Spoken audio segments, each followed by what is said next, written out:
Volkswagen engine misfiring, newly replaced spark plug, and has been diagnosed in other workshop due to doubtful decision. The customer came to us for the third option in our workshop to know the real causes of engine misfiring. I am using a scan tool to monitor the engine misfiring.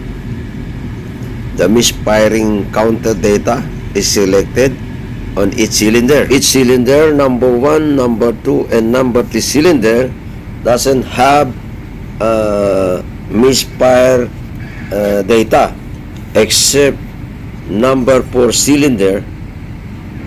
It says in the computer the number 4 cylinder is enable, so it has a misfire data. In Asian car or Japanese car or American car, it doesn't show the enable data. It shows the number.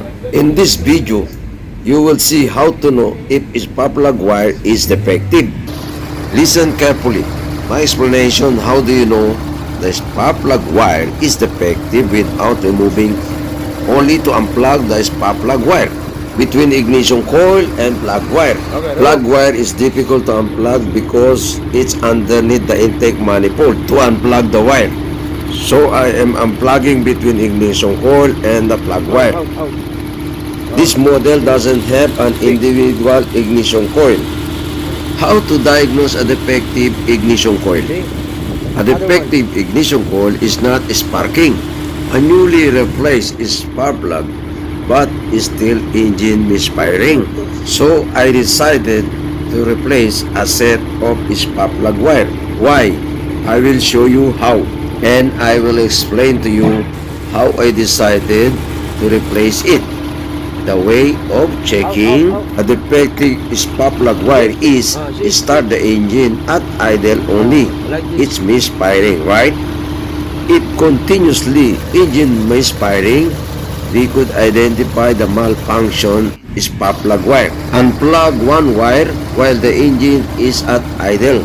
Apart the spark plug wire, spark is very visible. If the engine vibrates more, means cylinder is working properly. Now, a little bit closer to the ignition coil, but not so deep.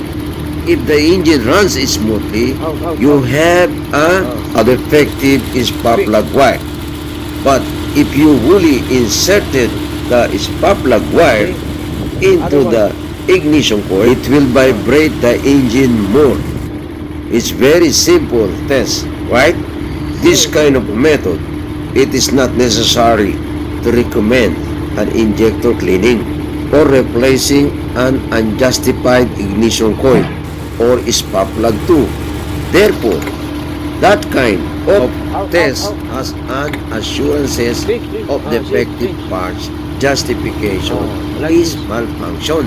Hopefully you had learned enough that I am sharing such technical video on how to diagnose a defective spark plug wire. Some technicians are doing prediction only, like perhaps that one or that this one. So the cost of spare parts is increasing instead of minimizing.